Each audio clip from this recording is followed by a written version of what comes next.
غسل کرتے ہوئے کچھ باتوں کا خیال کرنا یہ ضروری ہوتا ہے۔ غسل کرتے ہوئے اگر آپ کلی کرنا بھول دیں یا ناک میں پانی ڈالنا بھول دیں تو بعد میں صرف کلی کر لیں اور ناک میں پانی ڈال لیں، دوبارہ غسل کرنے کی یہ ضرورت نہیں ہوتی ہے۔ اسی طرح اگر غسل کے بعد یاد آئے کہ کوئی جگہ سوکھی رہ گئی تھی تو صرف اسی جگہ کو دھو لیں، یہ کافی ہو جاتا ہے۔ لیکن صرف بھیگا ہوا ہاتھ پھیر لینا کافی نہیں ہوگا، بلکہ تھوڑا سا پانی اس پر بہانا پڑے گا۔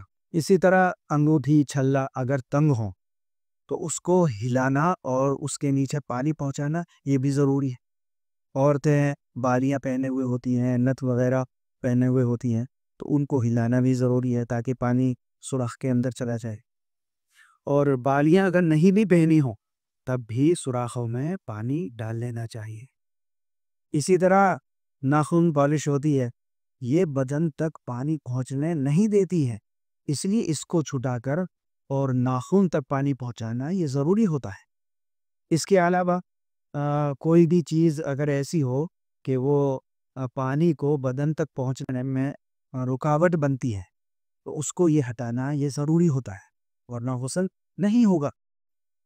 اسی طرح نہاتے وقت زبان سے دعا یا کوئی کلمہ نہیں پڑھنا چاہیے، اور اسی طرح ننگے نہاتے ہوئے بلا ضرورت بات بھی نہیں کرنی چاہیے۔ سخت ضرورت اگر ہے تو پھر بات کر سکتے ہیں، کوئی ضرورت کا کام ہے۔ اور ہر طرح کے غسل کا ایک ہی طریقہ ہے، جس قسم کا بھی غسل ہو اس کو میں نے دوسری ویڈیو غسل کا طریقہ اس میں بیان کیا ہے۔